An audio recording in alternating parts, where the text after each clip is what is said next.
Jeff Scharfen left his practice of law, probably with great relief and gratitude, to begin teaching literature at Cardinal Newman. He began college at Marquette, left after his sophomore year to live in a Cistercian Trappist monastery in Berryville, Virginia. Following that, he did religious and social work before returning to school, finishing his studies at UC Berkeley, and studied Japanese and Chinese history. In his practice with law, he was in the areas of corporate and government contract fraud litigation. Jeff has never regretted joining the Newman community as both a teacher and a parent. So let's give a very warm welcome to our friend and brother, Jeff Scharfen.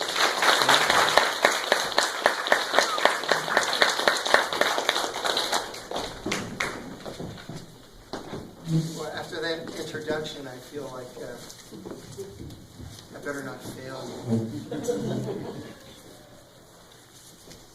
Thank you very much, Carl. And thank you very much for inviting me here this morning. The song, Dona Nobis Pacem, actually was perfect for this morning. Justice. How many have seen the movie Henry V, done by Kenneth Branagh? If you've not seen it, rent it and watch it. It's a wonderful production of the play, the Shakespearean play Henry V. And there's a scene after this tremendous battle in which a hugely outnumbered English force defeats the French at Agincourt. And they are walking through the battlefield, the French and the English together, picking up their dead. But as they were both Catholic nations at the time, involved in this horrific fratricidal war over the throne, and they're singing Dona Nobis Pacem. And it's one of the most moving scenes I think, in cinema, as you see them picking up the bodies of their brothers, of their friends, of their sons, the mothers going through the battleground and weeping. It's actually an appropriate piece of music for my message this morning. And I'm going to start off with a rather dark poem, with a rather hopeful title. But I'm not going to leave it in a dark place, I promise you. The poem is by William Butler Yeats, the great Irish poet. And I actually think it's prophetic. The poem was written in 1919, after World War I concluded.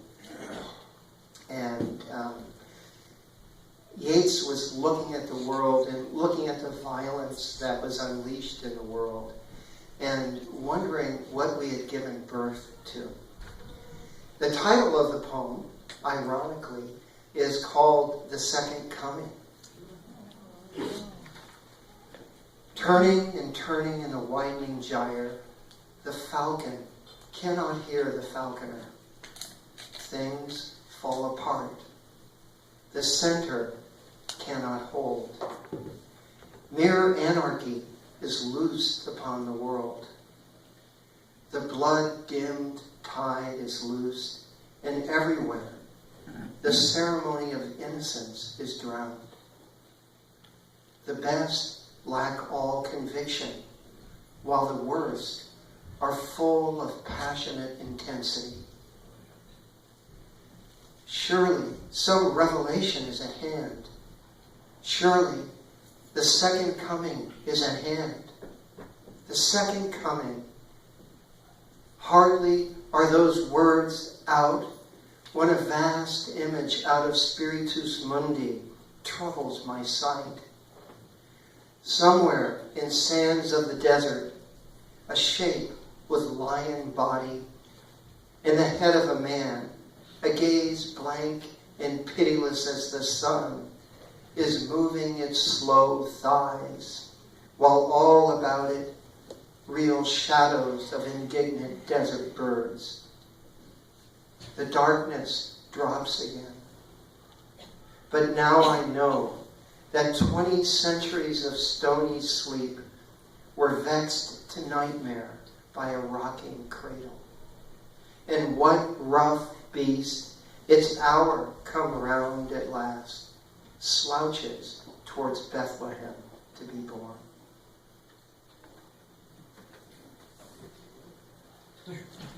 Pick yourselves up.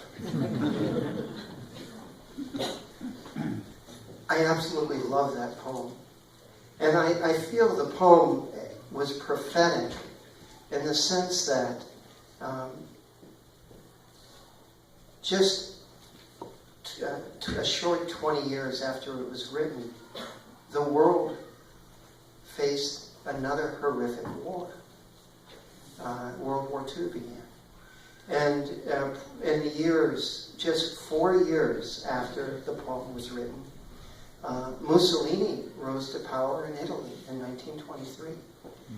And it was a time when there was a great yearning for peace, where there was also a tremendous confusion after the First World War, a tremendous moral and spiritual confusion after the First World War. People, the best, lacked all conviction. Yet the worst, Mussolini, Stalin, Adolf Hitler, Lenin, the worst were filled with a passionate intensity that swayed people into a darkness and gave birth to a violence that I think has not been solved. I think even though the poem was written in 1919, it's one of the best descriptors, the best poem to describe the age in which we live. A tremendous darkness has settled on the world. And we look about us and we wonder, what is it that we can do as human beings to untangle the terrible mess that we find? Even actions performed with the best of intentions seem to unravel and leave us with another set of horrific historical problems, resentments and pain, suffering, and cycles of violence that seem impossible to break. So, where do we go? What do we do? And is it our fate to be those without conviction? Is it our fate to be overwhelmed by those with a wrongful, passionate intensity that divides and shatters us time and time again and appeals to our worst emotions, the emotions of fear, the emotions that give rise to violence, the emotions of resentment? We see it in our age. The politics of resentment have so much power. There's a wonderful scene in Dante's Hell, in the Inferno, that captures the politics of resentment. There are two sides, and there's these huge boulders, and they spend eternity pushing them back and forth. And each side is cursing the other, saying, "Why do you waste?" And the other side pushes back and says, "Why do you hoard?" And they spend eternity cursing each other and never get anywhere. This is, are we fated to live this out? How can we break this? Well, actually, I'm pretty hopeful, though the opening part of my message doesn't indicate that. I'm very hopeful. And one reason I'm hopeful is I have this bill, and who can identify what this might be? It's a school bill. Yeah. This was a school bill. How many of you have ever stood below a school bell when it was ringing? It is the most obnoxious sound, right? Oh, it's awful. Whenever I'm walking across the campus at Newman, and the bell is about to ring, if I'm close to the school bell, I'll just run the opposite direction, because it is sure to damage your eardrums. It is an obnoxious sound. And it's because there's this little hammer inside the bell that repeatedly bangs.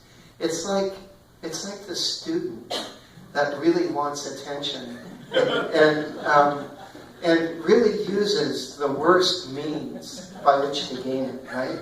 Repeatedly, over and over and over again. And anyone who's taught has had that student. They know it. So, one day, I did not steal this bell off the wall. One day, I was walking along and I saw our groundskeeper taking the bell off the wall. And we were changing out our bell system, and he was going to throw this away. And I said, David, can I have that? And he said, you want this? And he goes, I'm just going to recycle it and throw away. I go, no, I think I have a vision for that bell. And he said, okay, Jeff. And he thinks I'm a little strange anyway. So, he kind of placated me and tolerated me. And he gave me the bell. Let's see. Hopefully this doesn't fall. Listen.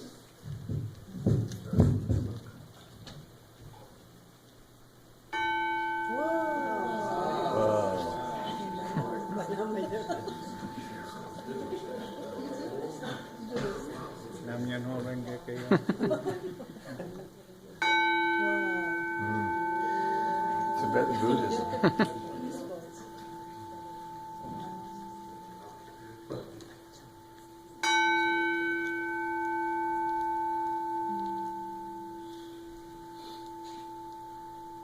Isn't that wonderful?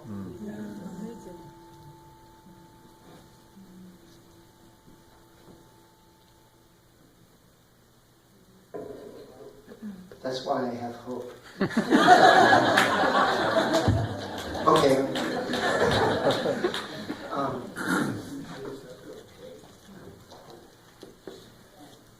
It all depends on our vision. What we see. David, when he was taking the bell off the wall, saw a piece of junk that he was going to throw away. Right? I saw something else. I saw a chance, an opportunity. The bell is the perfect example, I think, of redemption. The world looks at people, looks at us, and looks at our histories, looks at our most obnoxious tendencies, and the world would throw us away. I think we've all felt at some time in our lives thrown away. Yet, we're here this morning, I think, because God sees us differently. I think other people, moved by God, saw us differently. And because they had a different vision of us, they helped us find a new ring, find our true tone. And they redeemed us from being the obnoxious, violent, fated human beings that we once were. There's a possibility for all of us, I think, to find our true tone. And we go through life, and occasionally we start ringing obnoxiously. We all do. My wife accepted. But we go through life, and we constantly have to regain our tone. We constantly have to pull ourselves back to the center. In Yeats' poem, he laments that the center cannot hold. And truly, we live in an age where it appears that all of our certainties, all of the things that bound us together, that gave us hope and gave us a certain confidence about our society, have evaporated. And they've evaporated so quickly, it seems, that we're left with this sense of hopelessness and chaos and social disorder, and we see great sorrows in our society. And we can't deny those sorrows, and we can't deny that pain. Yet, each of us has had the experience of the bell. And this is the experience that we can reach out and we can give to others. But the key point in doing this is that we keep an open mind. When we say open mind, what that means is that despite the obnoxiousness,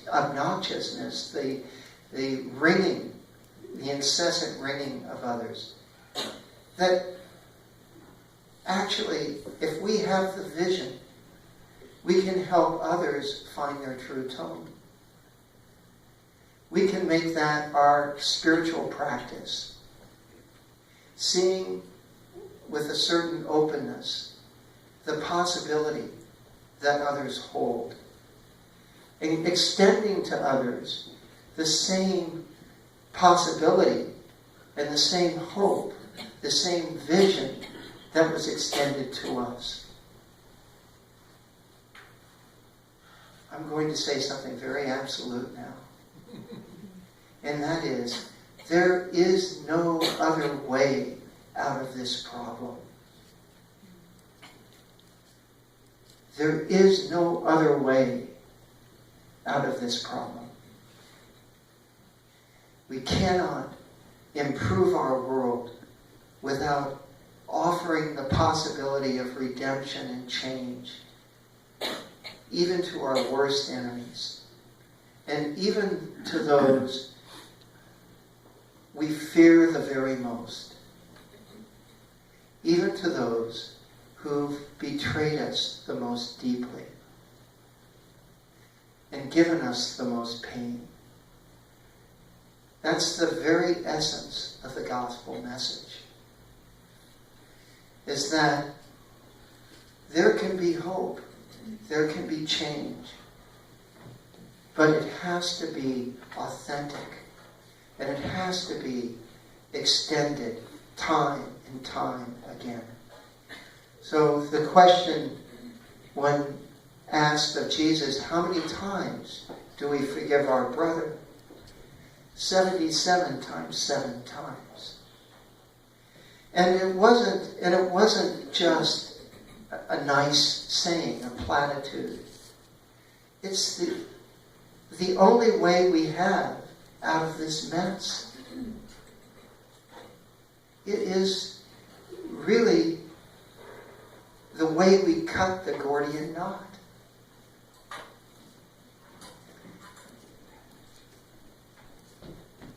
In the Our Father, it even makes our forgiveness conditional on the forgiveness we extend to others.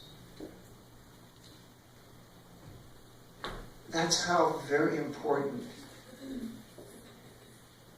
this change of heart, this transformation, this openness is to our mission, to our job as human beings in the age in which we live.